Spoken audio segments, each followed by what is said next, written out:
small and medium enterprises account for about 98% of all businesses across Australia. And just like everyone else in the country, they're dealing with rising interest rates, inflation and cost pressures.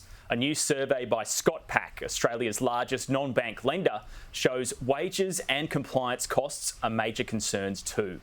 Joining me now is ScotPac Chief Executive Jon Sutton. Jon, thanks for your time today. This survey's been running for about 10 years. Just how tough is it right now for small business owners across the country? Well, thanks for having me, Ed, but it really is tough out there for small business owners, and small business owners have always been the engine room for the Australian economy, and they're battling away on a number of fronts, and particularly around rising energy prices, rising transport costs, not to mention rising interest rates, and actually coming back out of the pandemic. But we've been doing this survey for 10 years. They're a very optimistic group of people. They're very hardworking, they're very dedicated. And on a positive note, a lot of them are looking to invest. Over 60% are looking to invest back in their business over the next 6 months. But it is very tough out there at the moment with the challenges of inflation and rising fuel prices and compliance costs as well. Yeah, are there any sectors of the small business sector that jump out at you that are under more pressure than others? Maybe construction, for example? Well, of course, construction, we've seen a number of fairly large company failures in the construction sector. But if you think about construction at the moment, just about all the raw materials are energy intensive, whether it's bricks, whether it's fibreboard. You've got to transport those materials, and we've also got a critical labour shortage as well, and also the ability, particularly in New South Wales, to cut through red tape in terms of development. I was talking to a developer not long ago, and just to build a simple house on a simple block of land takes nearly 4 months to get through council and some council jurisdictions. So that's one area that's doing it tough. I think retail is really doing it. Retail is doing it tough as well, particularly the small business owner that owns a local cafe.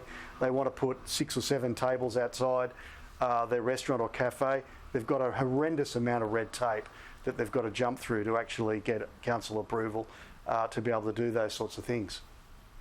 Yeah, you've surveyed about 720 small businesses to get this info. It looks like despite the rising cost pressures, it still seems like a majority of the SMEs are pretty upbeat though about the next 6 months. Well, they are, and they are the engine room for the Australian economy, and they work very, very, very hard. And I think what we need to do is we need to give them a lift. We need to be able to reduce the taxes, the red tape, things like payroll tax. Payroll tax is a huge impost on a lot of SME owners, and it's a materially bad tax. It's a tax against employing more people. So if governments and state governments can do more around reducing that red tape and reducing the need for payroll tax, it'll certainly transmit to more jobs, more successful SMEs. And we're seeing a lot of SMEs working with the tax office around some of the tax debts that they actually have. All of those sorts of things go to helping SMEs to carry on their business. But if we can cut the red tape, it actually means a lot more to them as well, because they spend less hours, they spend a lot of their working time at night on a lot of the red tape that they have to go through to develop their businesses and grow their businesses.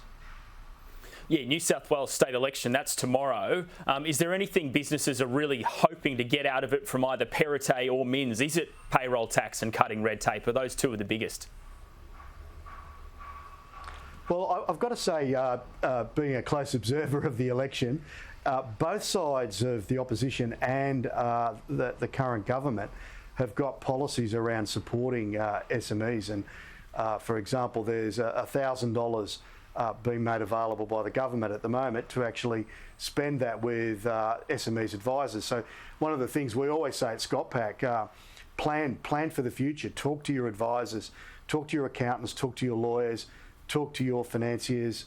In our case at ScotPac, we've got many different products that can actually help small business plan their working capital, and anything that gets a small business owner in front of their trusted advisors to help plan their businesses is a really, really good thing.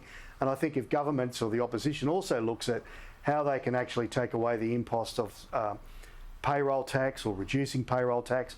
Those things always help. And this always demarcation between local government versus state government. You know, payroll tax at the moment, you've got to actually reconcile with the state government and also through the federal government. So if you can reduce that, again, that takes away some of the work that small business has to do. Yeah, obviously interest rates are rising pretty sharply. Is it getting difficult or more difficult for small businesses to borrow money from the big banks? So are they turning to non-bank lenders? Well, we've actually seen over the last 4 to 5 years while we've been doing the survey, an absolute increase in non-bank lending activity. Non-bank lenders now account for about 46% of the survey that we have. And, you know, just in our own business at ScotPac, we're seeing a lot more inquiry from a lot of diverse businesses looking for alternate sources of funding, particularly around cash flow financing, particularly around supply chain financing, making sure that that the SMEs have actually got the ability to import the goods that they need or can go to alternate supply sources. So there is that growth in non-bank lending that we've seen over the last 5 years, and we've been doing the survey for 10 years. So non-bank lenders are certainly an alternative to the major banks out there at the moment.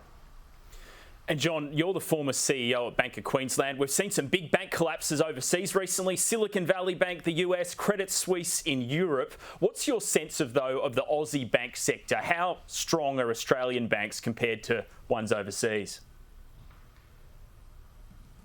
Australian banks, to use David Murray's words, are unquestionably strong. I have the utmost faith in the Australian banking system. We are governed in a different way. We have fantastic regulators who do a fantastic job, and the Australian public should not be worried about the Australian banking sector.